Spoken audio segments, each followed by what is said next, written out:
Dad perfect events. I decided to surprise my wife Rebecca at her office with lunch, but the security guard laughed and said, "Sir, I see the CEO's husband every day." There he is. Now, he was pointing at a man who definitely wasn't me. My name is Michael Thompson. I'm 58 years old. And that Thursday afternoon in October changed everything I thought I knew about my 25-year marriage.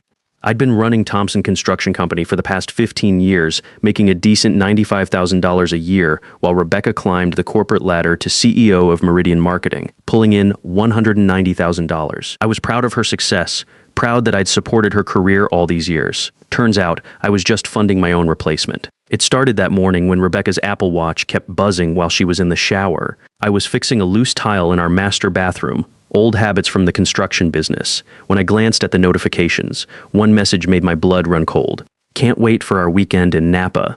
Love you, babe." It was from Ryan Cooper, her creative director. Rebecca had told me she was flying to Denver for a marketing conference this weekend. Said she'd be staying at some boring hotel, attending seminars all day Saturday and Sunday. I'd even offered to drive her to the airport. When she came out of the shower, I kept working on that tile, acting normal. "Have a good trip to Denver," I said, not looking up. "Don't work too hard at those seminars." She kissed my cheek, same as always. "Thanks, honey. You know how these industry conferences are boring but necessary." I watched her pack clothes that were way too nice for sitting in conference rooms. Designer dresses, expensive lingerie I hadn't seen in months, that perfume she saved for special occasions. My gut was telling me something was very wrong, but my brain kept making excuses. Maybe it was a fancy conference. Maybe she wanted to look professional. Maybe I was being paranoid. But that message kept echoing in my head. "Love you, babe." Nobody talks to a coworker like that. After Rebecca left for the airport, I did something I'd never done in 25 years of marriage. I called her company's main line and asked to speak with Ryan Cooper. "I'm sorry," the receptionist said. "Ryan's out of office until Monday. He's attending a conference in Napa Valley." Napa Valley, not Denver. I hung up and sat in my kitchen, staring at the coffee mug Rebecca had used that morning. My hands were shaking. In 25 years, Rebecca had never lied to me. We'd built our life on trust. I'd supported her through business school, celebrated every promotion, took care of the house so she could focus on her career. And she was lying to me about spending the weekend with another man. I called my buddy Leonard Wilson, a private investigator who'd done some work for my construction company when we had employee theft issues. Leonard ran a small operation out of a strip mall office, but he was thorough and discreet. More importantly, he understood the construction business and knew how to handle delicate situations. "Lenny," I said, "I need a favor, a big one." "What's going on, Mike?" "I think my wife is having an affair." There was silence. Then, "Are you sure you want to go down this road?" "Sometimes it's better not to know. This kind of investigation runs about $200 a day plus expenses. I'm already down the road, Lenny. I just need to know how far." Leonard agreed to take the case. We settled on a $5,000 retainer, which would cover surveillance, background checks, and whatever else came up. It was money I'd been saving for a new truck, but suddenly that seemed less important than knowing the truth about my marriage. By Sunday evening, I had photos. Rebecca and Ryan Cooper holding hands at some fancy winery in Napa, kissing by a fountain, getting into the same hotel room at a resort that cost $400 per night, more than I made in a day of hard construction work. They looked like they'd been together for years, not co-workers on a business trip. Leonard had done his homework. Ryan Cooper, 43 years old, divorced 2 years ago, no kids. Clean credit report, but he was living well above his salary. Leonard estimated Ryan was making maybe $85,000 as a creative director, but his lifestyle suggested someone pulling in twice that. His BMW lease alone was $650 a month. When Rebecca came home Sunday night, she kissed me and complained about how boring the Denver conference had been. She even showed me a conference program she'd somehow gotten her hands on, with sessions circled in pen. The level of planning that went into this lie was staggering. She'd obviously printed this from their website and marked it up to make her story believable. "How was the food?" I asked, testing her. "Terrible. Convention center catering, you know how it is? I'm just glad to be home." She was lying so easily, so smoothly, like she'd had years of practice. While she was upstairs changing, I looked at the conference program more carefully. The event was real, but it had ended Friday afternoon. Saturday and Sunday sessions she'd circled didn't exist. That's when I started really digging into our finances. I went through our credit card statements, our bank records, everything. Rebecca had been using our joint accounts to fund this affair for months. I found dinner charges at restaurants I'd never heard of, $180 at Chez Laurent, $220 at the Brass Monkey. Places way fancier than anywhere we'd eaten together in years. Hotel charges in cities where she'd claimed to be in boring business meetings. A jewelry purchase for $1,200 from Tiffany that I'd never seen her wear. The numbers started adding up. In the past 6 months alone, Rebecca had spent over $8,000 of our joint money on expenses I couldn't account for. Money we'd saved together. Money I'd earned swinging a hammer and managing job sites, thinking I was building our future together. But the worst discovery came when I found the key. Rebecca had left her purse on the kitchen counter Tuesday morning, and while she was upstairs changing, something fell out when I accidentally bumped it. A key with a Harbor View Apartments keychain. We owned our house free and clear, paid off 3 years ago with money from a big commercial roofing contract. There was no reason for either of us to have an apartment key. Harbor View was a luxury complex across town, the kind of place where successful professionals lived when they wanted something upscale but discreet. Monthly rent started at $2,800 for a one-bedroom. I'd driven past it plenty of times on job sites, sleek glass buildings with fancy landscaping and valet parking. I took a long lunch that day and drove to Harbor View. The key had apartment 237 stamped on it. I sat in my work truck in the visitor parking area for 20 minutes, staring at that key and wondering if I really wanted to know what door it opened. But after 25 years of marriage, I had to know the truth no matter how much it hurt. Walking into that apartment was like entering an alternate reality. The key turned easily and I stepped into a space that was clearly lived in, clearly loved. This wasn't some temporary hideaway or occasional meeting spot. Rebecca and Ryan had created a whole second life here, complete down to matching coffee mugs on the kitchen counter and family photos on the mantle, photos of a family that didn't include me. The living room was decorated in Rebecca's style, but with touches I'd never seen at our house. Expensive throw pillows in colors she claimed to hate. A modern art piece on the wall that must have cost thousands. Fresh flowers in a crystal vase, white roses, her favorites, the kind I used to bring her for anniversaries before she stopped noticing such gestures. But it was the bedroom that really destroyed me. Rebecca's clothes hanging next to Ryan's in a walk-in closet that was bigger than my office. Her perfume on the dresser next to his cologne. 2 bathrobes hanging on hooks behind the door, his and hers. Like some twisted version of domestic bliss. In our house, Rebecca kept her things separate, organized, professional. Here, their lives were completely intertwined. I found myself doing what I do best, taking inventory, documenting everything like I was estimating a job site. My phone camera clicked steadily as I photographed the evidence, the joint lease agreement in both their names, utility bills showing they'd been living here for 8 months. 8 months of coming home to me every night after spending their real lives together. On the kitchen counter was a folder labeled Future Plans in Rebecca's careful handwriting. My hand shook as I opened it. House listings all in Ryan's name only. Places in Scottsdale, Austin, Charlotte, cities where Meridian Marketing had been discussing expansion opportunities. Rebecca had been planning our escape route, or rather their escape route. The vacation brochures hurt almost as much as the house listings. Italy, New Zealand, Japan trips Rebecca had never mentioned to me, places she'd apparently been dreaming of visiting with someone else. We'd talked about travel over the years, but she'd always said she was too busy, too focused on her career to take extended vacations. Apparently, she just wasn't interested in taking them with me. But the business plan was what made everything click into place. Articulated projections for expanding Meridian Marketing with Ryan listed as CEO and Rebecca as president. Revenue forecasts, staffing plans, market analysis, the kind of thorough business planning that Rebecca excelled at. They weren't just having an affair. They were planning a complete life restructuring, both personal and professional. At the bottom of the folder was what I'd been dreading to find but somehow knew would be there: legal documents. Rebecca had met with divorce attorney Jennifer Mason 3 times in the past 2 months. The consultation notes were brutal in their calculation. Rebecca's strategy was to claim irreconcilable differences and emotional abandonment. She planned to argue that my lack of ambition and resistance to her professional growth had made the marriage unsustainable. The attorney had recommended she document instances of my alleged emotional unavailability. My preference for quiet evenings at home would become social isolation. My satisfaction with my construction business would become lack of drive.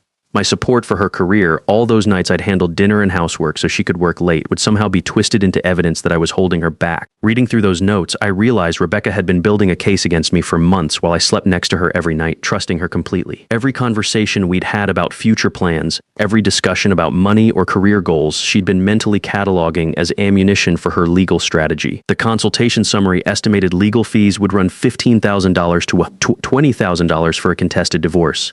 But Jennifer Mason seemed confident they could secure 70% of our joint assets by painting me as an inadequate husband who'd contributed to the marriage's failure through emotional neglect. I photographed every page, my hands steady despite the rage building inside me. 25 years of marriage, and she'd been planning my replacement like a corporate restructuring project. The methodical nature of it was almost worse than the betrayal itself. When I got home that evening, Rebecca was already there, cooking dinner like nothing had happened. She kissed my cheek and asked about my day, the same routine we'd followed for years. But now I could see it for what it was: performance art designed to maintain the status quo until she was ready to execute her exit strategy. How was work? I asked, watching her face carefully. Busy. Ryan and I had to revise the Johnson campaign proposal. We'll probably need to work late a few nights this week to get everything ready. More lies delivered with the same casual ease she'd been using for months. I wondered how many of those late nights at the office had actually been spent at Harbor View Apartments, planning our future while I waited at home with dinner getting cold. That night, I lay in bed listening to Rebecca's peaceful breathing and made my decision. I wasn't going to be the passive victim in her carefully orchestrated divorce plan. If Rebecca wanted a strategic battle, she was about to discover that the quiet construction guy she'd been underestimating for years had learned a thing or two about planning and execution during his 15 years running a successful business. The next morning, after Rebecca left for what she claimed was an early client meeting, I called Philip Anderson. Philip had handled the legal work when I incorporated Thompson Construction Company 5 years ago, and he knew the ins and outs of asset protection for small business owners. "Philip," I said, "I need a divorce attorney. The best you know. Mike, what's going on? You and Rebecca always seemed solid." I spent the next hour telling him everything: the affair, the apartment, the legal strategy I'd discovered. Philip listened without interrupting, taking notes in his careful attorney handwriting. "Mike," he said when I finished, "this is one of the most calculated divorce setups I've seen in 20 years of practice. But the fact that you found out before she filed changes everything. We can get ahead of this." Philip referred me to his partner, Sandra Martinez, who specialized in high-asset divorce cases involving business owners. Sandra's initial consultation fee was $500, but she explained that we were looking at total legal costs between $12,000 and $18,000 if Rebecca decided to fight. The meeting with Sandra Martinez was a wake-up call. She spread my photos and documents across her mahogany conference table like a general planning a battlefield strategy. Sandra was in her 50s, sharp-eyed, with the kind of confidence that comes from winning battles other lawyers lose. "Michael, your wife has been very thorough," she said, reviewing Rebecca's legal consultation notes. "But she made one critical mistake. She documented her strategy before executing it. We can use this against her." Sandra explained that Rebecca's plan to claim emotional abandonment would backfire spectacularly when faced with evidence of her own abandonment, abandoning our marriage for a secret life she'd been funding with our joint assets. More importantly, Rebecca's use of marital funds to support her affair constituted financial misconduct that would influence any judge's asset division decision. "Here's what we're going to do," Sandra continued. "We file first before she knows we're coming. We include everything: the affair, the financial deception, the secret apartment. But we also need to think strategically about timing." That's when I mentioned something that had been nagging at me since I'd found their business plan. Rebecca and Ryan had been restructuring Meridian Marketing without proper board approval. As CEO, Rebecca had fiduciary duties to the company's shareholders, and her romantic relationship with Ryan represented a massive undisclosed conflict of interest. Sandra leaned forward. "Tell me more about the corporate structure."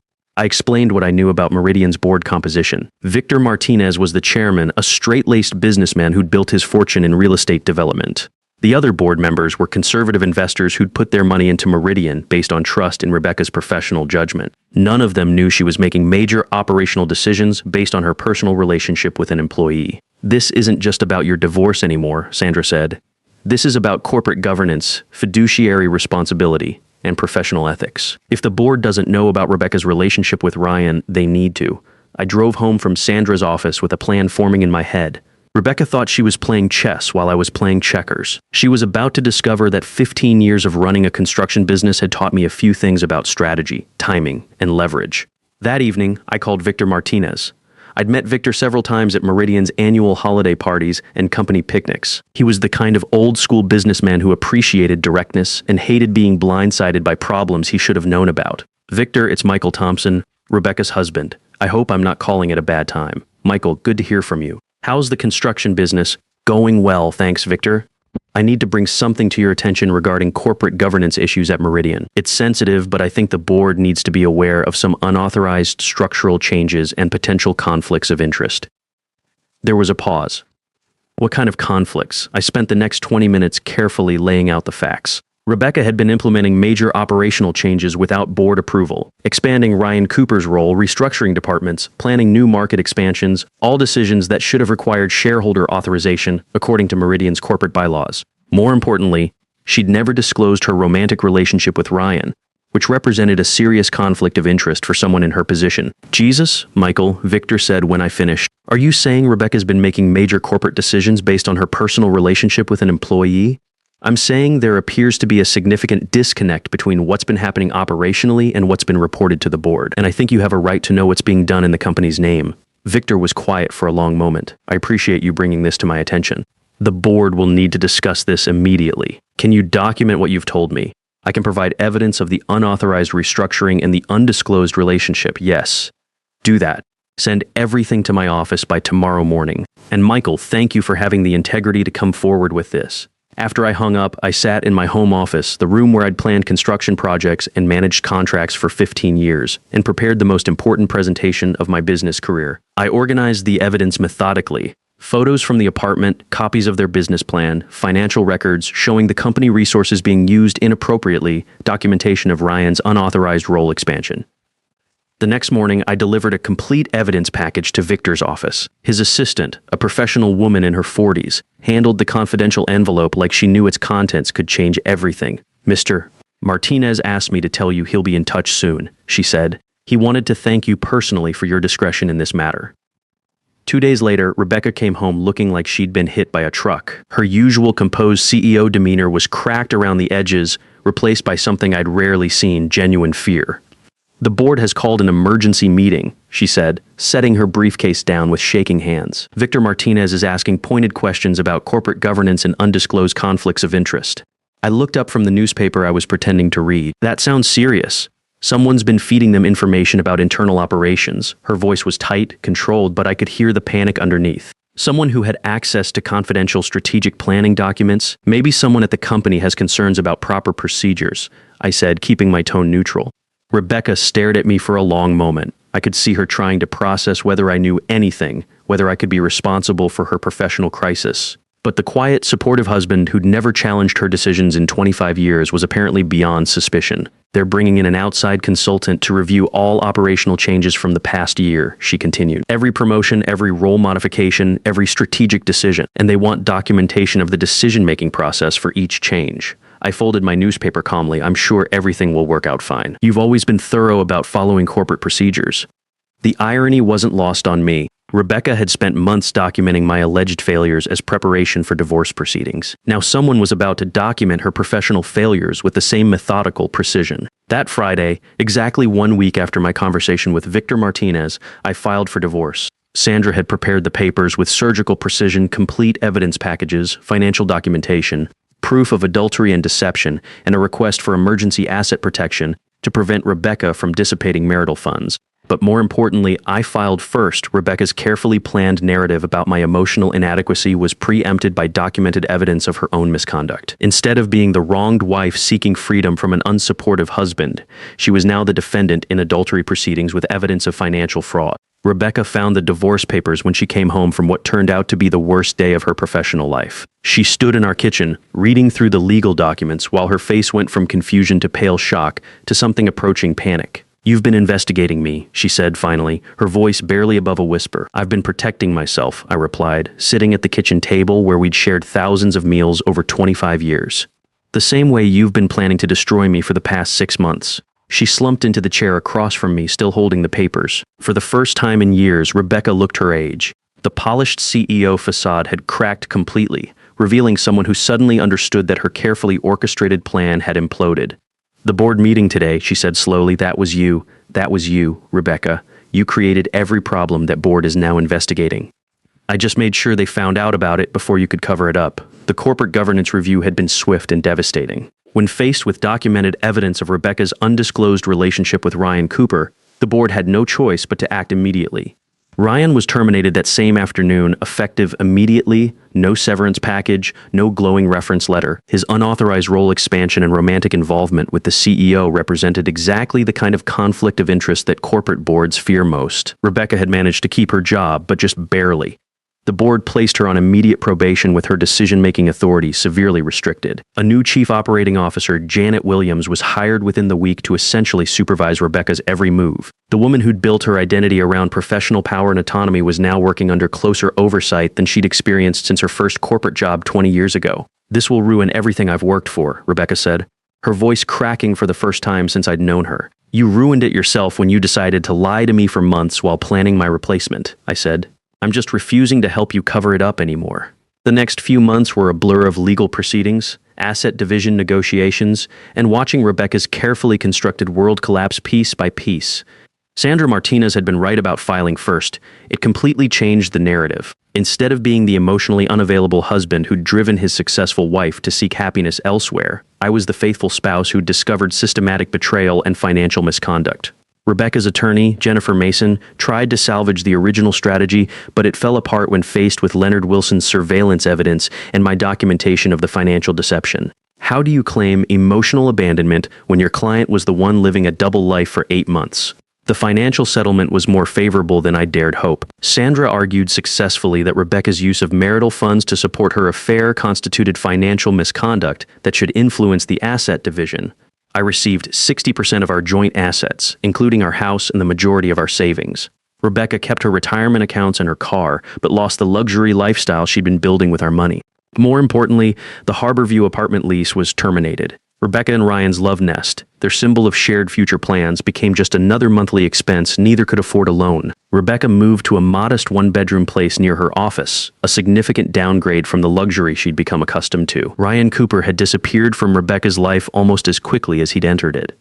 After losing his job at Meridian, he'd taken a position with a smaller marketing firm in Portland at roughly half his previous salary. The BMW lease was returned, the expensive suits went unworn, and the confident man who charmed my wife turned out to be just another middle management casualty when real consequences arrived. But the most satisfying consequence was watching Rebecca face the reality she'd tried so hard to avoid. The woman who'd spent months building a legal case based on my alleged emotional inadequacy was now dealing with the professional and personal fallout from her own choices. Every strategic move she'd made to ensure her financial security had backfired spectacularly. 6 months after the divorce was finalized, I was standing in the paint department at Home Depot, trying to choose colors for my new apartment, when I met Linda Foster. She was a recently retired elementary school teacher, 56 years old, with kind eyes and laugh lines that came from 30 years of genuine joy rather than corporate networking. "The blue's nice," she said, nodding at the paint chip in my hand. "But it might feel cold in a room without much natural light." We ended up talking for an hour in that paint aisle. Linda was recently widowed, her husband of 28 years having passed from cancer the previous year. She understood loss, but more importantly, she understood the value of simple honesty in relationships. When I told her I was recently divorced, she didn't pry for details or judge the circumstances, she just listened. Our first date was coffee at a diner near my apartment. No fancy restaurants, no expensive wine, no performance or pretense. Just conversation about books, travel dreams, and the challenge of starting over in your 50s. Linda found my contentment with simple pleasures charming rather than evidence of limited ambition. She appreciated that I'd built a successful business through honest work and treated my employees fairly. "You know what I like about you, Michael?" she said during our third date. "You're comfortable with who you are. You don't need to be someone else to feel valuable." It was exactly what I'd forgotten I was looking for. We've been together for 18 months now, and I'm genuinely happier than I've been in years. Linda moved in last spring, and she's brought a warmth to my space that I didn't realize had been missing. My construction business is thriving. Turns out I work better when I'm not constantly worried about disappointing someone whose love came with impossible conditions. Linda appreciates the life we're building together rather than constantly measuring it against some imaginary standard of success. She celebrates my business achievements, enjoys our quiet evenings, and never makes me feel like I need to be more ambitious or dynamic to earn her affection. Last month, Rebecca called me. It was the first time we'd spoken since the divorce was finalized. "Michael," she said, "I wanted to apologize for how everything happened." I listened without saying much. I convinced myself our marriage was already over, that I was just being honest about reality. But the truth is, I ended it long before I admitted it to myself. I ended it when I decided you weren't enough anymore, instead of trying to work with you to build something better. "What's prompted this reflection?" I asked. "Losing everything I thought I wanted. Ryan and I couldn't make it work once the secrecy and excitement wore off. Turns out planning a fantasy future is different from actually living together day to day. I found myself genuinely sorry for her pain, but not sorry for the consequences she'd faced. I hope you're happy, Michael. I hope you found someone who appreciates what I was too selfish to value." "I have," I told her. "Her name is Linda, and she's everything you stopped being. Honest, kind, and capable of love without conditions or exit strategies." After she hung up, I sat in my comfortable living room, the one Linda and I had furnished together with pieces we both loved rather than status symbols, and reflected on the journey that had brought me here. At 58, I'd learned that sometimes losing what you thought was your whole world is actually the first step toward finding the world you were meant to live in. Sometimes the quiet guy who builds things with his hands and values loyalty over ambition has more wisdom than the CEO who thinks manipulation is a business strategy. These days, I sleep well at night, knowing that every person in my life chose to be there honestly, not as part of some elaborate strategic plan, and that more than any divorce settlement or professional vindication is what real victory looks like.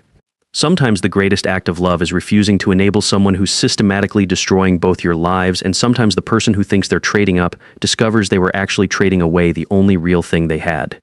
Real strength isn't about accepting betrayal quietly, it's about having enough self-respect to document the truth, seek justice through proper channels, and build something authentic with someone who values honesty over manipulation. The people who mistake loyalty for weakness often discover too late that loyal people aren't passive victims. They're strategic thinkers who know the difference between supporting someone's growth and funding their own replacement. In a world full of people chasing excitement and upgrades, the ones who appreciate simple honesty and genuine partnership are the real treasures, and they're worth waiting for, even if it takes 58 years to find them. The best revenge against someone who betrayed your trust isn't destruction. It's building a life so honest and fulfilling that their manipulation becomes irrelevant and their absence becomes a gift.